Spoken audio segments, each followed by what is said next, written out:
వైఎస్ఆర్ జిల్లా జమ్మలమడుగులోని CSI Campbell machine ఆసుపత్రిలో జయమ్మ రాజారెడ్డి దంపతులకు 1949 జూలై 8న జన్మించారు రాజశేఖర్ రెడ్డి. తండ్రి రాజారెడ్డి బళ్ళారిలో కాంట్రాక్టర్గా పనిచేస్తుండటంతో వైఎస్ఆర్ చదువంతా అక్కడే పూర్తయింది. గుల్బర్గా విశ్వవిద్యాలయం నుండి వైద్య విద్యలో పట్టాపుచ్చుకున్న వైఎస్ తర్వాత సిఎస్ఐ క్యాంబెల్ మెడికల్ ఆఫీసర్గా పనిచేశారు. అనంతరం తండ్రి పేరుతో పులివెందులలో కట్టించిన వైఎస్ రాజారెడ్డి హాస్పిటల్లో పనిచేశారు.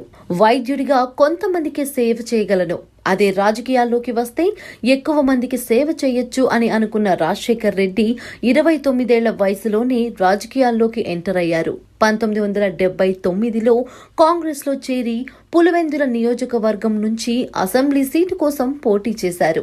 కాలేజీ స్థాయి నుంచే రాజకీయాలపై ఆసక్తి చూపిన రాజశేఖర్ రెడ్డి కడప నుండి 4 సార్లు